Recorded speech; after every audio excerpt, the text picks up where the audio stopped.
Hello and welcome to Skeleton Songs. Welcome to the end times. It is the end. Not of everything, because I think people are already sad enough, so we should say not everything's going to go wrong. But we can't guarantee it's not. Okay, I actually would like to introduce you to a facet of our relationship, which is whenever I get anxious, what I want is basically someone to lie to me and to say everything's fine. So I go to Alexis and I say, I'm really stressed out, is everything okay? And he goes, well, cosmically, I guess not, but like, in this flat, everything's fine, which doesn't help. Well, when I'm really sad and stressed out, what I want is data. I want somebody to say to me, everything's going to be okay, and here's the evidence to prove it. You're setting yourself up to fail, aren't you? Well, everything's going to fail in the end times, which is what we're talking about, because we've, as was prophesied, this season of Skeleton Songs is coming to an end. It is. This is the final episode of Season 1 Skeleton Songs. But we think we'll do another season, because people seem to like it. And it's been fun. It's been really fun. We think that we'll do the next one something really funny. Yeah? Yeah. Toilet bacon. Oh, for God's sake. Anyway, apocalypses. End They're times, fun. Eschatology. Love it. Do you want to start or shall I? You start.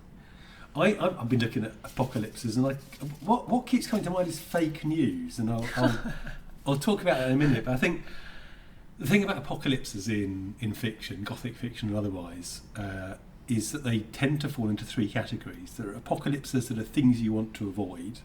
There are apocalypses that are things to be welcomed, and there are apocalypses where you just have to deal with that shit. And when I say they're things to be avoided, I'm thinking about, a mainspring of half the plots out there in SFF is people trying to avert the end of the world, whether that's stopping really arising. The Armageddon film narrative. Exactly, yeah. And to be welcomed, often antagonists in stories, and sometimes protagonists, want some sort of apocalypse because it's actually a renewal of some kind. Or because, and I'll come back to this, it simplifies things. A lot of apocalyptic films or post-apocalyptic films which people, I think, enjoy are sometimes almost comfort watching. There's often an element of wish fulfillment. So, for example, the Will Smith I Am Legend film, or 28 Days Later. I would not say they are comfort films. And yet, I mean, they're not. They're about sort of people with horrible diseases eating other people. But both of them feature scenes of empty London and empty New York, which anybody who's had to commute through New York or London finds extremely soothing. Yeah, and it is a back to basics thing. That the world is less complicated. You see Will Smith playing golf on the deck of a ship in whatever the body of water is that's next to Manhattan. Sorry, or the sea or something, Hudson. I don't know. And you see Brendan. What's his face? Not Brendan. Anyway, the lead, Kieran, whatever his face is, in 28 Days Later. This isn't a film podcast. Crossing like Westminster Bridge or Waterloo Bridge in what would be rush hour with nobody about. There is. You can just walk around and you're not going to be bothered by people. And there's not going to be any queues or racists or traffic. There are going to be flesh-eating zombies. So it's not really an effective swings and roundabouts. But there is something about the appeal of a quiet apocalypse where the building's still standing. And I think, again, that's one of the appeals of Fallout, is you get this, the game series, which I know you love, is you get this sort of elegiac exploration. I think you're right, and I think you actually need that, because the first thing I think of when I think of apocalypse, because it's the most recent apocalypse I have engaged with, is Cormac McCarthy's The Road. Which is one of the most miserable presentations of anything ever. I mean, for people who haven't read it, it is extremely good. There's lots of interesting things in it, but it's bloody miserable, and like the biosphere is dead. There's no possibility of renewal. It's not even like maybe we'll solve the virus and like all of humanity is dead apart from 20 people, but we can rebuild. It's like, no, the earth is gone. Goodbye. Everything is slowly decaying. It's just, how long we're going to hold out and how we're going to resist eating each other. Exactly. So it's all that sort of jolly stuff. But I think it is so well written. It is still I hesitate to say enjoyable, but it's still something that I wanted to continue reading. And the ending is more upbeat than I expected, without spoilers. It is weirdly upbeat, yeah. Even though it's still in the context of like everyone is still going to die. There is no question about that. But I think you're right that because apocalypse itself is such a miserable idea, the end of civilization as well as the death of everyone you love. I mean, what's grimmer than that? I think you really do need an element of like, but you get to play golf on this like abandoned massive ship. You and that's do. fun. I do also feel compelled to point out that when you say everyone is going to die, that is literally true. Everyone listening to this podcast. You see, listeners, this is why he's so rubbish when you're stressed. It's just a matter of don't go to this man.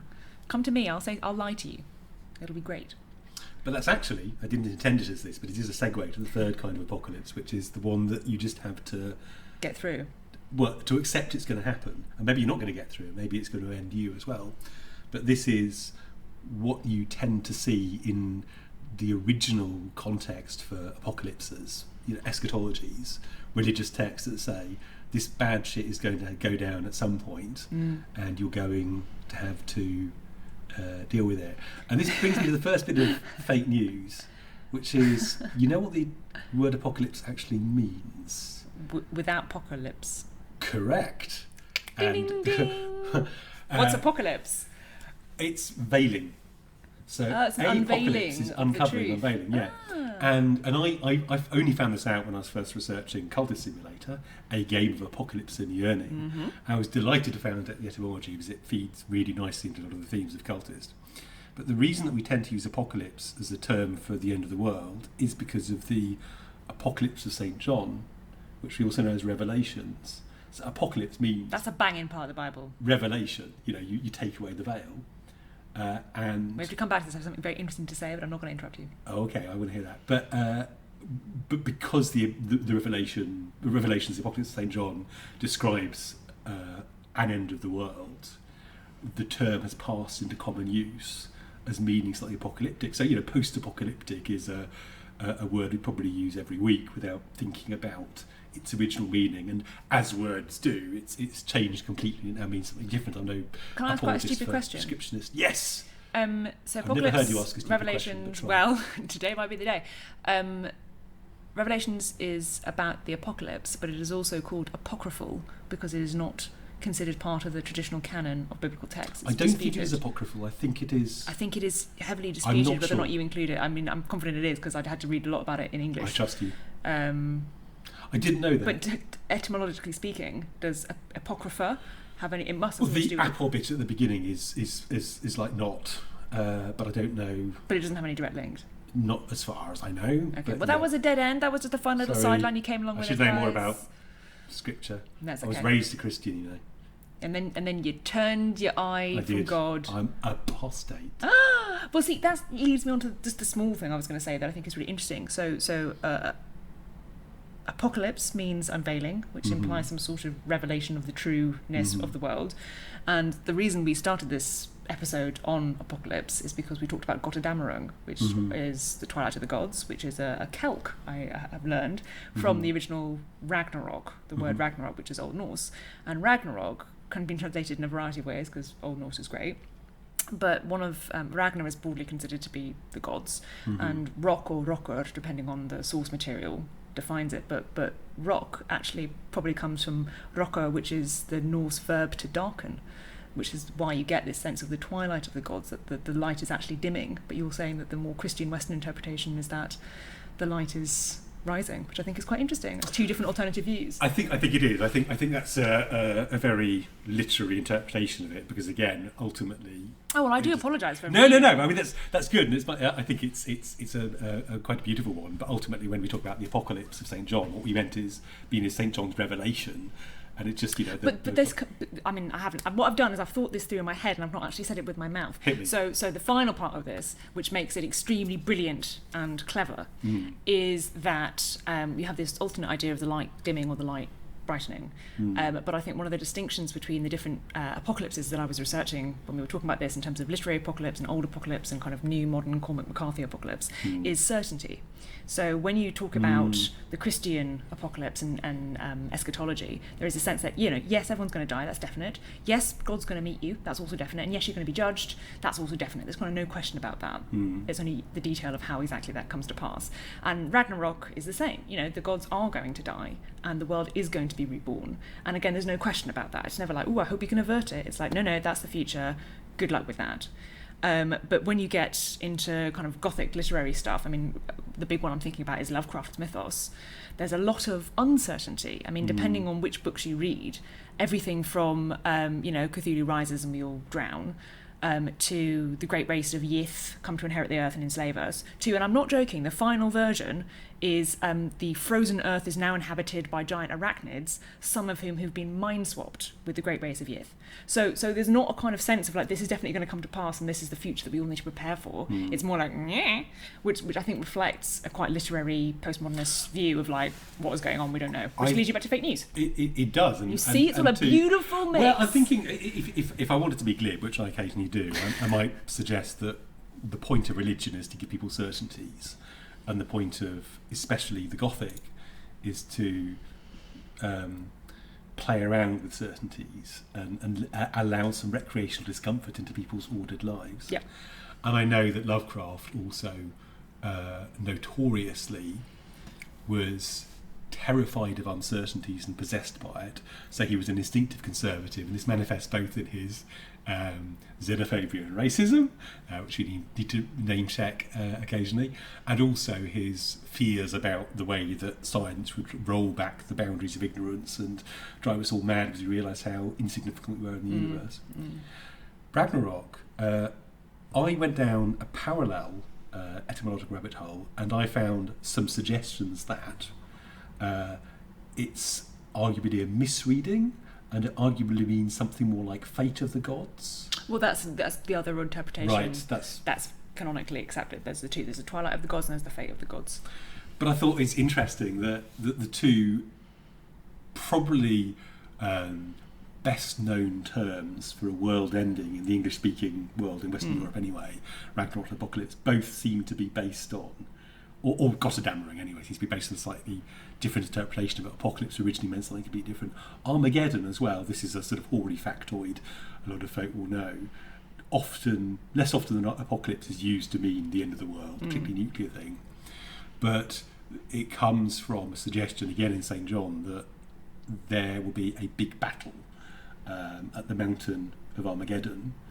So it's a place name, and there's a place called Megiddo, which is in Israel now, which is corresponds to it. But there's not a mountain there. There's a plain. It's flat. So obviously you put a mountain in if you want to have a climactic battle that involves heaven, because it's symbolically very effective. But it's not clear whether it was St. John not knowing his geography, or whether it was St. John taking poetic license, or whether it was just St. John being out of his head and psilocybin, which is obviously... See, I can't take Armageddon seriously because I have my father's voice in my head who always makes the same dad joke, which is Armageddon out of here, and now that just loses a lot of gravitas. So we can go back to Apocalypse and... Gravitas, I'm a gravitas out of here. He is also a father, listeners, yes, in case you couldn't tell from his humour. But that's interesting about all of that, really. Good job. Interesting content. But the thing about certainty, I think you're right, and I think one of the things about the Ragnarok myth is that it does include, as you said, rebirth. And there's this lovely line in Snorri Sturluson, who love the Snorri Sturluson, where he talks about after the two surviving humans emerge from the, I think, ash tree where they've hidden and ridden out the fire storms. I mean, there's different variants, but yeah, basically once the two naked humans crawl out of the remnants of the world. So you know what Snorri has them finding in the grass, in the fresh green grass? I do know. Do you want to say? Well, I believe they are the scattered golden chess pieces that the gods had used to play, and it's a beautiful, beautiful image of the order of the gods being broken but remaining. And this is something that you get a lot in Old Norse, Old Germanic literature. They are bloody goth, which is kind of where we came in. They bloody love the fact that it's all going to end, and they're rubbing their hands in glee at how rubbish it's going to be. They're loving it. But they do believe that it matters and that the memory of it is the key thing. I mean, a lot of the literature we have from the time is based on the oral tradition, which is essentially the idea that the world is transient, that you are going to die probably sooner than you'd like, because, it's the 5th century and nobody has any trousers, and that's rubbish. So the main point... I mean, seriously, I did a degree in this, it's true. And the main point... You had it here first, listeners. The main point of life... Oxford graduate states no trousers in 5th century Britain.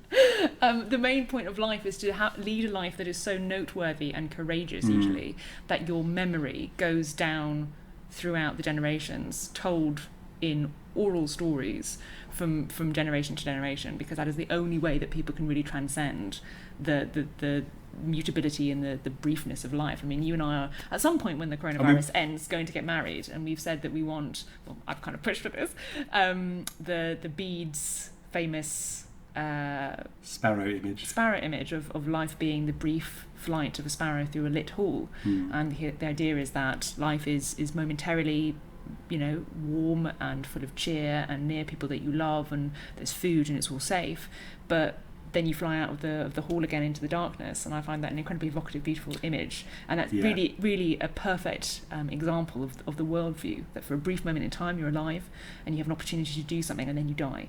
So you want to make that brief moment mean something, so do something powerful. And even when Ragnarok comes, you know, the chess pieces remain. They didn't forget the gods exist. They still matter even though they're dead. I'm getting quite emotional about this. No, you are. Well, I was going to fuck yeah. I think if there's one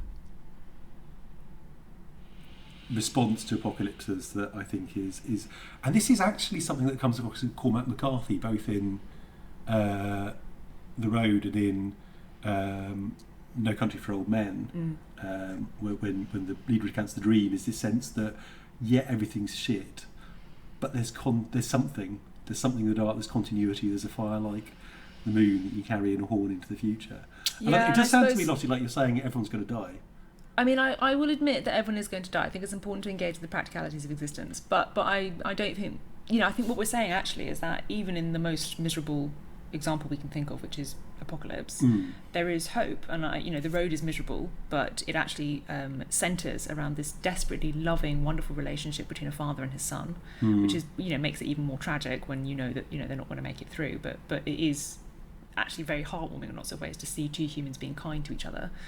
And like we're talking about, Ragnarok has this second coming, this second world. And it doesn't say it's going to be better than the first one. I think they were quite happy with the first one, but that it renews. It's not like, and then there were ashes and we all died, Yeah. So there is. And I have two other hopeful things that came out of Ragnarok specifically.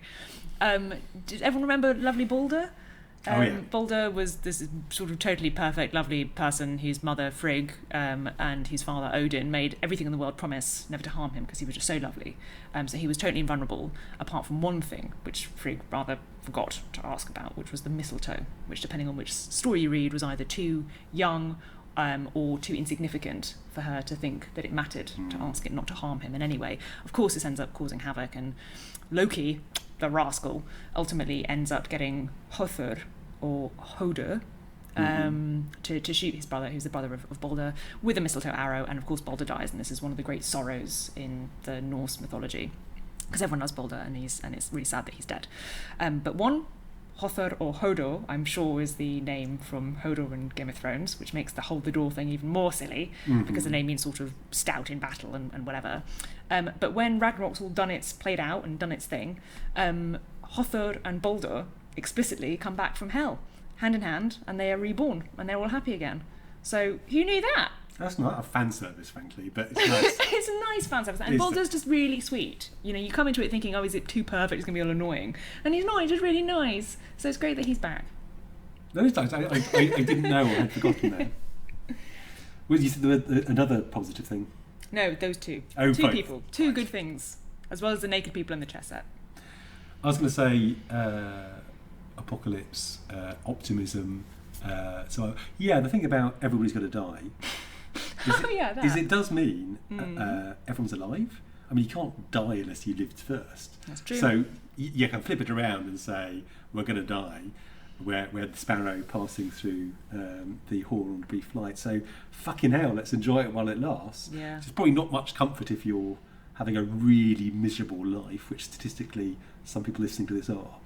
But it's what we got, so let's make the most of it. And that's actually everyone's struggling with lockdown at the minute, and I've been reading a bunch of Nordic advice, because of course they often have 6 months of darkness where they have basically enforced lockdown by nature.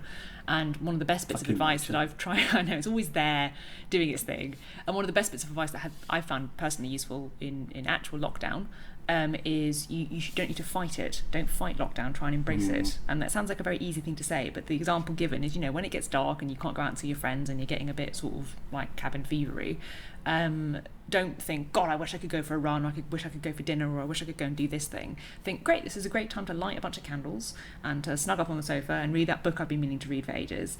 And of course it doesn't solve the problem and suddenly, wow, lockdown is fantastic and the best thing that's ever happened. But I think you're exactly right, that sense of, that the bad thing is going to happen or is happening, but we only have a brief time here, so you can spend your time railing against it, or you can try and make something of what you've been given.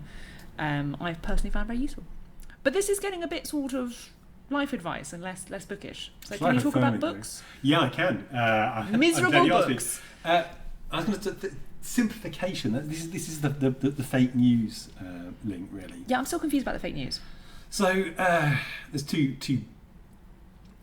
I think one of the things that drives.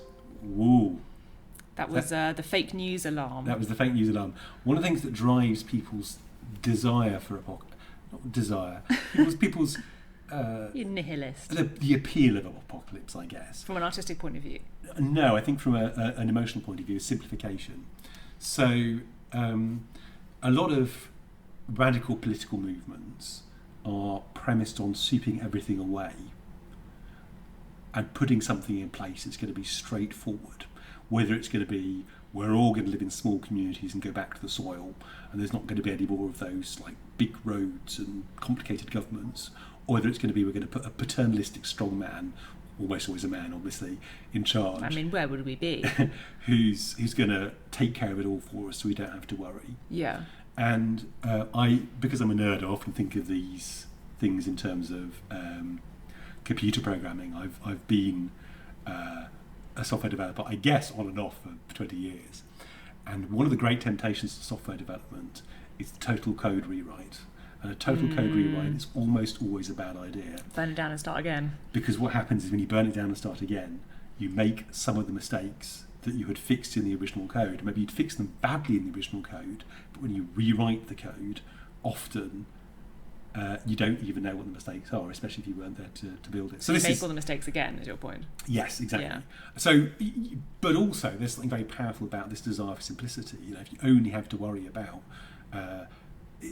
maybe it's a zombie apocalypse, and maybe you're stuck in a settlement with 20 people, and you're getting sick of the sight of them, and you'd quite like to. And Terry over there looks TV quite again. tasty. But having to deal with only 20 people rather than worry about all the people who might be dealing with the world, there is something sort of appealing about that. And I think that's why one of the reasons The Walking Dead is running 9 seasons is a sense of simplification. I think probably most so in the US, where there's this affection for like the pioneering lifestyle and small town life, which doesn't quite apply in the UK. But I'm a bit. What, you sort of log cabin in the woods that you built yourself and self-sufficiency. Yeah. But I think this simplification ties neatly into the idea of cognitive dissonance. Love a bit of cognitive dissonance. So, as many of you will know, cognitive dissonance is basically what people like least. Trying to reconcile two things that don't match in your head is really unpleasant, and this is why people believe all kinds of crazy shit.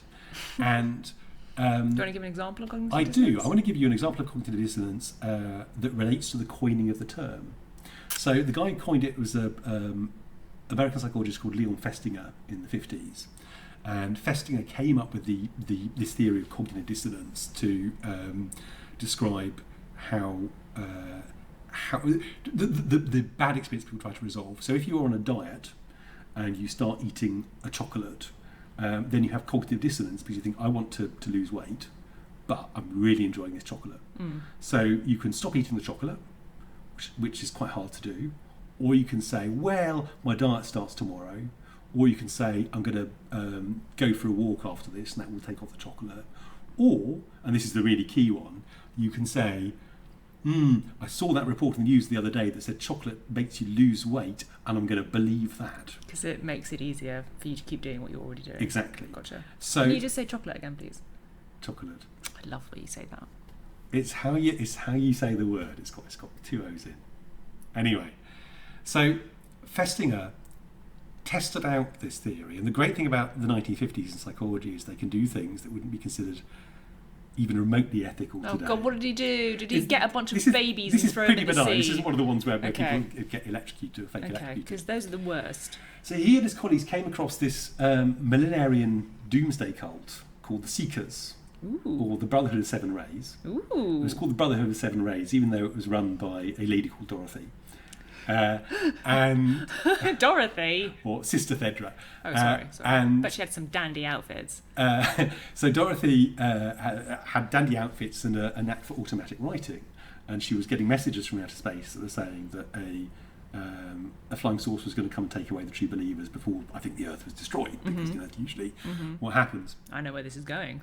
So Festinger reasoned that probably a saucer probably wasn't going to come away and take away Sister Thedra and the Brotherhood of Seven Rays, and he thought he'd quite like to see how they reacted to its I have read enough about millennial cults to know exactly how they're going to react. So the thing is, fundamentally, if you imagine yourself as part of a millennial cult and the guy in charge says, we're going to go up to this mountaintop at dawn and we're going to wait there all night, and by dawn God will have taken us up to heaven and shattered the earth asunder. And some of the cult go up to the mountain with the leader, and some of the cult think it's a really shit night, I'm going to stay at home in front of the fire. And the naive, intuitive assumption is that the people who've gone up to the mountain with the leader are the ones who will think at dawn, well, fuck this, obviously I've been, taken for an idiot and I'm going to leave this cult. But actually the ones who are more inclined to become more fervent in their beliefs are the ones who go up to the mountaintop, because the ones who stay at home, they already decided. But it's not really in it. It's not really that important. Interesting, so it's self-selecting. So, well, more than that, people respond to direct evidence in contradiction of their beliefs. One of the strategies to deal with cognitive dissonance is to double down on your belief. And this is one of Festinger's rather depressing predictions, is that he says that, in order for you to become more fervent in your belief needs to be disprovable, and something needs to happen that disproves it. Because then you can either say, Jesus, I was wrong, and all these other things I believed were wrong. I was smarter than the rest. You sacrificed 20 years of your life, and it was all wrong. Or you can say, for example, the election was stolen. For example. Trump is really the president. That's exactly, this is interesting you talk. Or Brexit's going to be a massive success. Oh God, that's an apocalypse in waiting, isn't it? But to get back to Festinger briefly. Well, I was going to say something about Festinger. Just that what you said about millennial cults is exactly what I read a lot about in my favourite pet topic of psychopaths, which is if you speak to somebody who has had a long-term relationship with a psychopath or has been taken as an idiot by a psychopath, i.e. defrauded or taken advantage of in some way, and you say to them, look, this person is now in prison for having done these crimes, and they are clinically a psychopath, and I'm afraid they told you they loved you, but really what they did was take £60,000 from you and run away. Most people will say, no, not John. John wouldn't do that to me. I know John, there must be some other explanation. And actually, despite being presented with direct evidence to the contrary and a clinical medical diagnosis that says this person really, really didn't really have many good feelings about you, they were just being selfish, most people will say that's not right, which I think is fascinating and very sad, and basically facilitates psychopathy in the world at large. Once you start reading about cognitive dissonance, it's very depressing. And what I haven't really found is a good strategy for dealing with helping people reconcile conflicting evidence with their belief systems in a sensible way, because you want to believe what fits with what we already believe. But Festinger, I won't go through the whole thing because it's a fun story that I don't want to spoil for you, but basically what he predicted was true, and he got to observe it in real time, and his experiment's being criticised on the grounds that it was, well, not only massively unethical, but also like fully a quarter of the people in the room at the final meeting of the Brotherhood of Seven Rays were actually psychologists who'd infiltrated it, so it was not entirely unbiased. But a lot of the believers stayed believing, and after Sister Thedra broke down completely and I think got committed, she eventually went back to doing another cult. Because you stick with what works for you. But the one detail I love most about the story is that apparently when they were all sitting in their living room waiting for the saucer to show up, they actually got a phone call from somebody who announced his name was Captain Video, and he was from outer space, and he was going to turn up at 4 p.m. with the saucer. It's probably a practical joker who'd heard about them and was just trying to mess with them, and they were sort of in two minds whether to take it seriously. Oh, that makes me feel sorry for them. Well, this is the thing, you know, most people don't go into millennial cults because they've got a really great life. Yeah. So it's fucking disappointing if that doesn't work out. Wait, so how do we bring this all back to the old Gothic literary nub? I mean, I'm not with you on. I'm not with you. I'm totally with you on the Gothic. It's not very Gothic, but I think the thing is about apocalypses is they are by definition things that haven't happened. If they were, then they wouldn't be apocalypses. They'd be history. And you know, I don't mean by that the world will never end. You know, we're proof against asteroids, but the nature of the apocalypse is it's the unhappened thing, and that's one of the reasons that they tend to be a route into science fiction and fantasy. That's one of the reasons that SFF has become more popular now. We've got more of an awareness of different kinds of apocalypse, and it's one of the things, I guess, that brings them into the realm of the Gothic, is that they are the unhappened. It's really interesting you say that and make a distinction between traditional fiction and science fiction, because I think one of the big characteristics of an apocalypse is that it's at scale. Apocalypse is like the world is dead. It's not like Jennifer over there has got a particular problem that's interesting. So one, it sets up interesting dramatic stakes behind the scenes that don't really have to be plotted. You know, an apocalypse is going to happen. Do you want to avert it? Like in the early example you gave of the 3 types of apocalypse.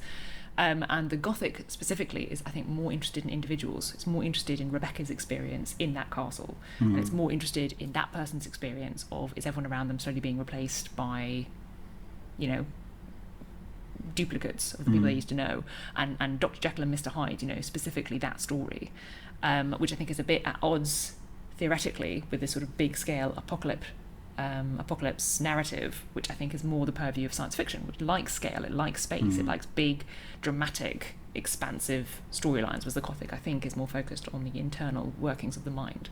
But that having been said, there are lots of really scary world changes that happen in Gothic literature. For example, you could say that, you know, Dracula coming over to England and threatening to basically eat everyone and turn everyone into the undead, that would have a significant world effect. I mean, that's a zombie apocalypse. It's just a vampire apocalypse, right? Sexy zombie apocalypse. It's a sexy zombie apocalypse at last. And, you know, we do have a lot of examples of, you know, the sense that there is something coming into society to change society in Gothic stuff, which is a kind of quieter, not really described variant of apocalypse as this big explosive event. I guess it's not with a bang but a whimper, I suppose. I think you're right. I think as well, though, the apocalypses are one of the potential fictional events that simplify, as we were saying, and it's a way to resolve a story down to a small number of people. If you've got people cut off in a little town in the middle of nowhere because you know, telecommunications have gone out globally, then you just have to tell the story of those people. You don't have to tell the story of what the UN is doing. That's true. It doesn't have to fit into global politics or a bigger scale. I think I'm apocalypsed out. Yeah. What would you leave our listeners with? The one thing you'd say about apocalypse? Don't say cosmically it's not going to be okay. There's one more apocalypse thing I want to say. Yeah. Oh, yeah? It's Tzadikim. Oh, where? Tzadikim. I don't know what that is. Yeah, I don't know if I'm pronouncing it right. It's Hebrew. I said at the beginning that there's apocalypses that we try to avert, there's apocalypses that we long for, secretly or otherwise, and there's apocalypses that we just have to get used to the fact they're coming. And that most religious eschatologies focus on the third, that the day of judgment is coming and you better be ready. Yeah. Or that Ragnarok is fated to happen, and the gods just have to learn to live with it. But Jewish eschatology, so there's some Jewish eschatological traditions that are more about, I think, you know, messianic appearance and the resurrection of the dead, but I'm very hazy in all this stuff. But particularly, one thing I first came across through Borges, who's obviously very interested himself in a lot of Judaic tradition, is the Tzadikim, who are the 36 righteous men and women who secretly move among us and sustain the world. and if one of them were to die, the world would end. So they're all saving the world all the time, but they're all incredibly humble. And the one way you can know that somebody isn't one of the tzaddikim is that if they claim to be, because no tzaddikim would actually do that. What do they do to save the world? They just keep on being virtuous and nice in a humble way. And there's like woodcutters and they live bakers. forever. I'm not clear. I think in some traditions they do, and in some traditions they renew generation to generation. And that there's I think a link to the thing, where God said before he's about to nuke Sodom and Gomorrah, if you can find 50 righteous men and women, then and is that considered to be a reference? So I think the idea is if the righteousness is maintained by these 36, then no matter how fucking awful the rest of us are, God will lay off a little bit longer. And that does actually feed into the kind of bigger themes of artistic apocalypse, I guess, that society is breaking down. Because what you're saying is if there are enough people who maintain societal expectations, who continue to not devour each other for food and stab each other in the back for fuel, then somehow the apocalypse is averted, which I quite like. I do, and I think that gives us a good ending note. I was going to say, a lot of religious eschatologies, there's sort of a lot of harumphing about how the end times will be preceded by all sorts of things that the writer disapproves of, where they happen to be living, cats and dogs living together, and Christmas decorations going on sale in September, and all this sort of stuff. And one of the Buddhist eschatological traditions is the Sermon of Seven Suns, apparently it's called. There'll be 7 suns in the sky, one by one, and it'll get hotter and hotter, everything will burn up, and then the world will explode. It'll happen Buddhism. After everybody's been You're meant to make me feel chill. And I think the world is constantly in danger of actual apocalypse. I mean, we've got the whole climate change. He's doing it again. You can hear it right now. But the point is, shit goes wrong. And what stops shit going wrong is not people blowing up the power core because they've had a big adventure, or people assassinating the evil king. It's people continuing to do decent things moment to moment, and continue to do the right thing moment to moment. And what was it, Arthur? What's his face said, the tennis player? Arthur Ashe. He said, use what you have, do what you can. Start where you are. Yeah. In the wrong order, but basically you get the idea. But I would like to think the tzaddikim myth is a reflection of that idea, that what really makes the difference, the people unhurriedly trying to do the right thing, moment to moment, day to day, in every generation.